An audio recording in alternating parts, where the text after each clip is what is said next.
ఆడుతూ పాడుతూ పని చేస్తుంటే అలుపు సొలుపేమున్నది అనుకుంటా కొందరు అమ్మలక్కలు ఆర్టీసీ బస్సుల జర్నీ చేసుకుంటా ఇంటి పనులు చక్కబెడుతున్నారు.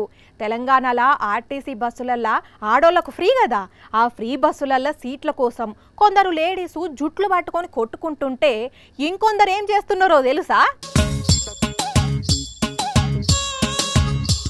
అగో అక్క ఏం చేస్తున్నదో చూసిండ్లా, మంచిగా సూద్దారం తెచ్చుకొని ఆర్టీసీ బస్సుల జర్నీ చేసుకుంటా ఎంబ్రాయిడరీ పని చేస్తున్నది. ఇది ఏడ జరిగిందో తెలియదు కానీ ఈ వీడియో మాత్రం సోషల్ మీడియాలో చక్కర్లు కొడుతున్నది. అంత లొల్లిలో కూడా తన పని తాను చేసుకుంటున్నదంటే అక్క కాన్సంట్రేషన్కు మొక్కాలే అని అంటున్నారు నెటిజన్లు. ఇక ఇంకో వీడియో చూడుర్రి, ఈ ఇద్దరు అమ్మలక్కలు ఆర్టీసీ బస్సుల బీడీలు చుడుతున్నారు. చూసిండ్లు కదా, అది కథ. బస్సుల జర్నీ చేసుకుంటా ఇట్లా ఇంటి పనులు చేసుకుంటున్నారు ఈ లేడీసు. ఈ వీడియో చూసి ఫ్రీ బస్సు ఎఫెక్టివ్ అని కొందరు అంటుంటే అయితమే అయి తీరాదు, వాళ్ళ పని వాళ్ళు చేసుకుంటున్నారు, ఏమున్నదంట్లా అని కొందరు కామెంట్ చేస్తున్నారు.